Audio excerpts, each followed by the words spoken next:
Guinness world రికార్డులో చోటు సంపాదించిన గజ్వేల్కు చెందిన 21 మంది కరాటే క్రీడాకారులను మాజీ మంత్రి హరీష్ రావు ఘనంగా సన్మానించారు. గిన్నిస్ రికార్డు సాధించిన క్రీడాకారులు హరీష్ రావును ఆయన నివాసంలో మర్యాదపూర్వకంగా కలిశారు.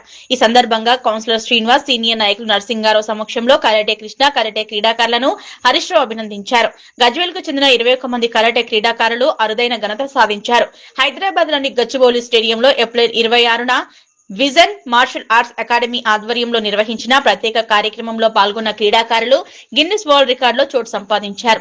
కరాటే మాస్టర్ కృష్ణ శిక్షణలో సాధన చేసిన ఈ క్రీడాకారులు 30 నిమిషాల పాటు నిరంతరంగా కరాటే కటా ప్రదర్శన చేశారు. క్రమశిక్షణ, సమన్వయం, వేగం, నియంత్రణ, ఏకాగ్రతతో ప్రదర్శనను విజయవంతంగా పూర్తి చేసి గిన్నిస్ వరల్డ్ రికార్డులో భాగస్వాములయ్యారు.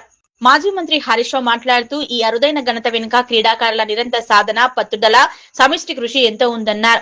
చిన్న వయసు నుంచే కరాటేలో శిక్షణ పొందుతూ వివిధ స్థాయిల్లో తమ ప్రతిభను మెరుగుపరుచుకుంటున్న క్రీడాకారులు ఇప్పుడు గిన్నిస్ వరల్డ్ రికార్డులో భాగస్వాములు కావడం గర్వకారణమన్నారు. కటా ప్రదర్శనలో సమన్వయం, వేగం, నియంత్రణ, ఏకాగ్రత అత్యంత కీలకమని హరీష్ రావు తెలిపారు.